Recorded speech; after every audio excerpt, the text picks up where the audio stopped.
That was Michael Anthony, okay? 100% dedicated, never did anything to hurt those guys, and they tried to hurt him again and again and again. For Eddie to... After years of silence, 70-year-old Michael Anthony, former bassist for the legendary rock band Van Halen, has finally broken his silence to reveal the shocking truth about his departure from the band and his chaotic relationship with Eddie Van Halen. This revelation may come as a surprise, but it's a story that needs to be heard.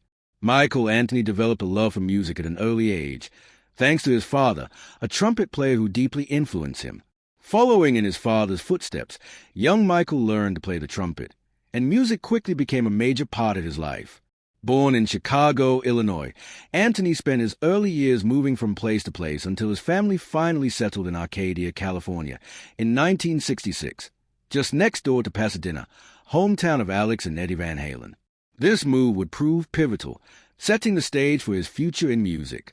During his school years, Anthony showed interest in both music and sports. From 1967 to 1969, he attended Dana Junior High School in Arcadia, where he joined the school's marching band and honed his musical skills. He was also active in track and field and played as a catcher in baseball, showing promise as an athlete. However, his passion for music ultimately won out. By high school, Anthony was fully dedicated to his craft, spending countless hours practicing and improving as a musician. After graduating from Arcadia High School in 1972, he found himself increasingly immersed in the world of music. Before joining Van Halen, he explored his musical path through various local bands.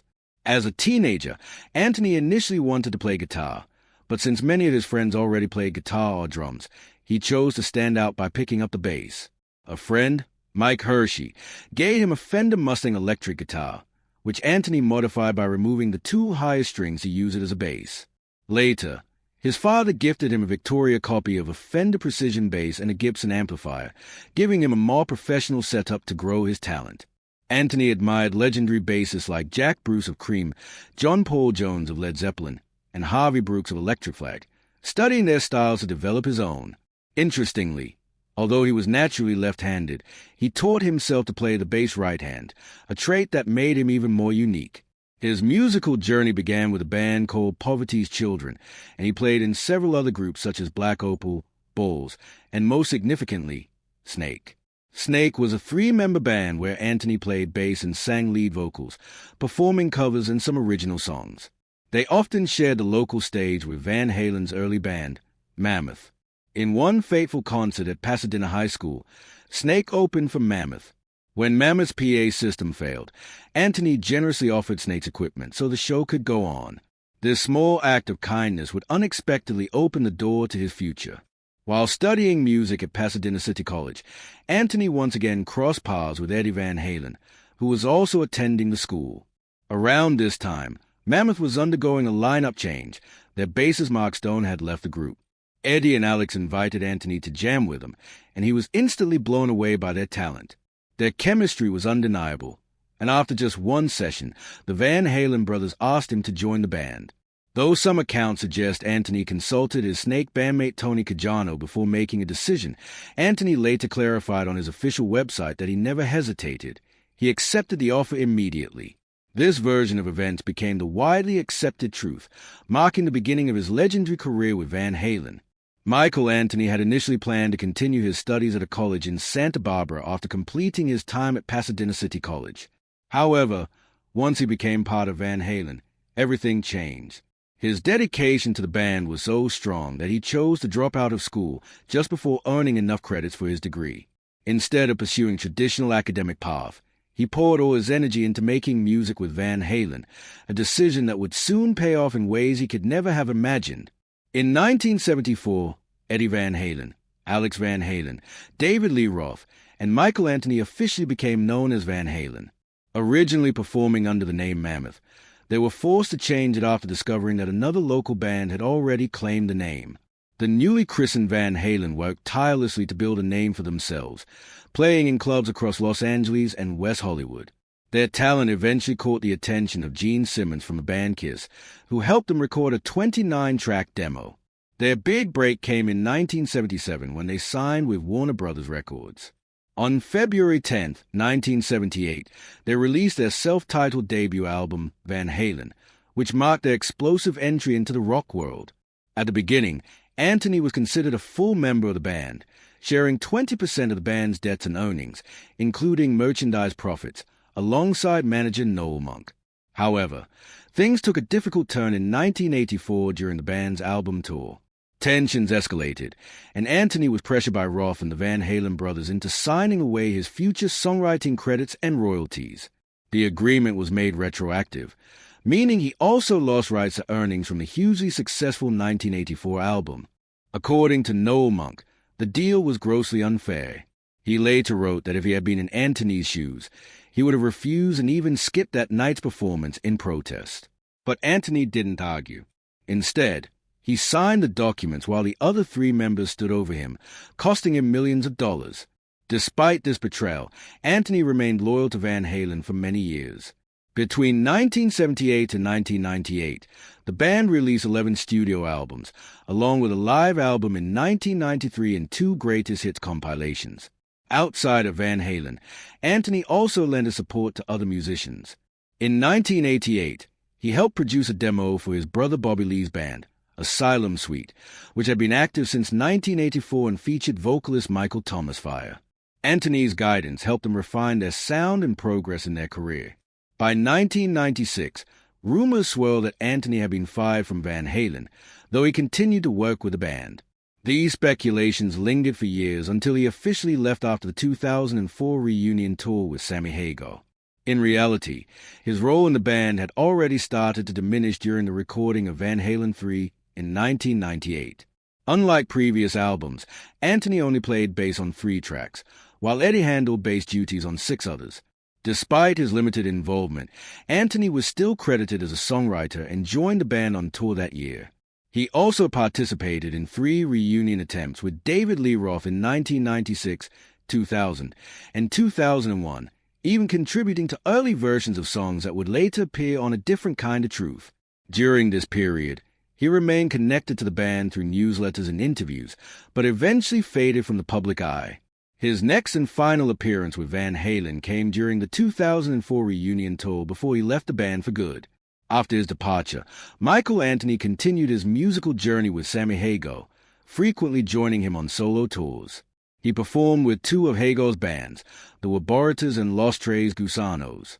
In 2002, during the Sam and Dave tour that featured both Hagar and David Lee Roth, Anthony made surprise guest appearances at several shows. He wasn't the only former Van Halen member involved. Gary Sherwin, another former vocalist, also appeared, sometimes even sharing the stage with Anthony. That same year, Anthony formed a supergroup called Planet Us with Hagar, Neil Schon, Dean Castronovo, and Joe Satriani. The band recorded 2 songs, Psycho Vertigo, which was intended for the Spider-Man movie soundtrack but ultimately wasn't included, and Peepo, both of which were later released on Hagar's 2008 solo album Cosmic Universal Fashion. In late 2003, Eddie and Alex Van Halen decided to reunite with Sammy Hagar for a 2004 tour, but their original plan excluded Michael Anthony. When Hagar learned this, he refused to join unless Anthony was included. Faced with no alternative, the Van Halen brothers reluctantly allowed Anthony to return, but under new terms. He had to accept a contract with reduced royalties and limited participation. This agreement only lasted for the duration of the tour, meaning Anthony was no longer considered a permanent member of the band. Van Halen released a compilation album titled The Best of Both Worlds, which included some of their greatest hits along with 3 brand new tracks. However, Michael Anthony was not involved in the creation of these new songs. He neither wrote nor recorded bass parts for them. His only contribution was providing backup vocals. In later interviews, Anthony revealed that he hadn't spoken to Eddie or Alex Van Halen since the 2004 tour, except for a brief encounter with Alex at the funeral of the band's drum technician, Greg Emerson. He also opened up about why he believed his relationship with the Van Halen brothers deteriorated. Anthony speculated that their displeasure with Sammy Hagar's business ventures, like his Cabo Wabo tequila brand, may have extended to him as well, especially after he launched his own hot sauce line. He believes this could have been a contributing factor in their final fallout. In the summer of 2006, Anthony toured with Sammy Hagar in a group called The Other Half, which performed classic Van Halen songs spanning both the Roth and Hagar eras. But in September that year, Eddie Van Halen made a shocking announcement. He had replaced Anthony with his own son, Wolfgang Van Halen, as the band's new bassist. Then in February 2007, Van Halen announced a tour with their original frontman, David Lee Roth, starting on September 27, 2007. Anthony later shared that he learned about his replacement through the internet, expressing frustration at the fact they called it a Van Halen reunion when not all original members were involved. David Lee Roth agreed with Anthony's sentiment during a press conference, calling the tour a revision rather than a reunion. Despite being excluded from the tour, Anthony continued to perform alongside Hagar. On February 25, 2007, the two appeared on live national television during a NASCAR pre-race show, where Anthony jumped on stage to perform Hagar's hit, I Can't Drive 55. A few weeks later, on March 12, 2007, Van Halen was inducted into the Rock and Roll Hall of Fame. But the event was notable for who didn't show up. Eddie Van Halen was in rehab, while Alex Van Halen and David Lee Roth also chose not to attend. Only Michael Anthony and Sammy Hagar were present to accept the honor, making them the sole representatives of the band at the ceremony. Following his departure from Van Halen, Anthony stayed active in the music scene. He joined forces with his longtime friend Sammy Hagar to form a new band called Chickenfoot, which also featured guitar virtuoso Joe Satriani and Red Hot Chili Peppers drummer Chad Smith. Anthony played bass and provided backing vocal for the band. Their debut album was released in Europe on June 5, 2009, and in North America on June 9, 2009, receiving a positive reception from fans eager to hear Hagar and Anthony collaborate again. The band followed up with a second album, Chickenfoot 3, released on September 27, 2011. In 2014, Anthony joined another supergroup with Hagar called Sammy Hagar and The Circle. This lineup included guitarist Vic Johnson and drummer Jason Bonham. With The Circle, Anthony continued to perform classic rock hits from Van Halen, Led Zeppelin, and Hagar's solo work. Though Anthony and Eddie Van Halen had a history filled with both musical brilliance and personal conflict, their relationship became increasingly strained over the years. Anthony's rock-solid bass playing and signature backing vocals were essential to Van Halen's sound in the early years, but behind the scenes, tensions grew. By the time of the 2004 reunion tour with Hagar, Anthony was asked to sign away licensing rights and accept a pay cut, marking a deep fracture in his relationship with the Van Halen brothers. That fracture widened in 2006 when Eddie replaced him with Wolfgang, effectively ending Anthony's tenure in the band. Reflecting on this painful period, Anthony expressed regret that he and Eddie never reconciled before Eddie's death in 2020. The unresolved issues continued to weigh on him. Still, after Eddie's passing, Anthony found a sense of peace through an unexpected reconnect with Wolfgang Van Halen. In 2023, he attended a performance by Wolfgang's band, Mammoth WVH. The meeting offered Anthony some much-needed closure, allowing him to honor the musical legacy he shared with Eddie while beginning to mend ties with the Van Halen family. Though marked by both collaboration and conflict, the relationship between Michael Anthony and Eddie Van Halen has found some healing in the years since Eddie's passing. Underscoring the enduring impact of their shared musical journey, Michael Anthony has finally opened up about the real reasons behind his departure from Van Halen. Was it to unburden himself or simply to clear up long-standing speculation? No one knows for sure, but what matters is that he finally let the cat out of the bag. After years of silence, Anthony, who played bass for the iconic rock band for decades, is now speaking candidly about the personal and professional issues that led to his exit. For a long time, fans have speculated on what really happened, and now Anthony is providing some clarity. A major source of tension, according to Anthony, was the way Eddie Van Halen treated him. Eddie often criticized his skills, telling him he wasn't good enough and insisting he had to instruct him on every note to play. These repeated remarks chipped away at Anthony's confidence and made him feel like Eddie never truly believed in him, not just as a musician, but as a person. Anthony described the criticism as deeply personal, revealing that no matter how hard he tried, he never felt seen or appreciated in Eddie's eyes. At one point, Eddie even told him that if he ever left the band, his career would be over. Those words were painful, but Anthony refused to let them crush his spirit. His love for music remained stronger than the negativity he faced. He made it clear that he wasn't going to let someone else's opinion derail his passion. Contrary to popular belief, Anthony didn't leave Van Halen to start Chickenfoot. The decision to walk away came from a culmination of rising tensions and internal dysfunction within the band. He felt pushed out rather than choosing to leave on his own. His later collaboration with Sammy Hagar and the formation of Chickenfoot came from a desire to find joy in making music again, not as a statement against Van Halen, but as a continuation of his lifelong dedication to music. Even though his time with Van Halen ended on difficult terms, Anthony chose to remain positive about the experience. He expressed gratitude for the years spent with the band and the music they created together. His departure may not have been by choice, but he continued to pursue his passion regardless.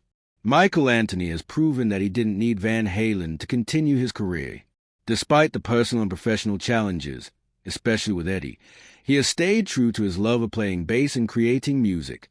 His focus remained on what mattered most, the music itself.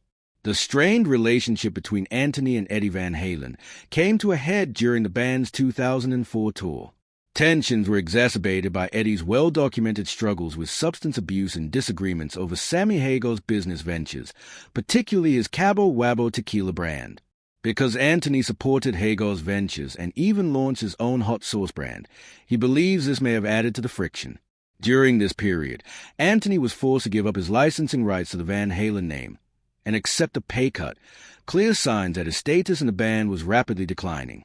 In 2006, Eddie made the surprise decision to replace Anthony with his son, Wolfgang Van Halen. This move blindsided Anthony, who had dedicated so many years to the band. Eddie later claimed Anthony had effectively left the band to pursue other projects with Hagar, a justification Anthony disagreed with. Despite the professional fallout, Anthony expressed deep regret that he and Eddie never reconciled before Eddie's death in 2020. In interviews, he admitted that they hadn't spoken and that the unresolved nature of their relationship continues to trouble him. The lingering issues between them, marked by both creative disagreements and personal misunderstandings, remained unresolved until the very end. Michael Anthony's story is one of loyalty, frustration, passion, and perseverance. His experience with Van Halen, especially his complex relationship with Eddie, paints a picture of both musical magic and emotional strain. Yet through it all, Anthony has continued doing what he loves most, making music.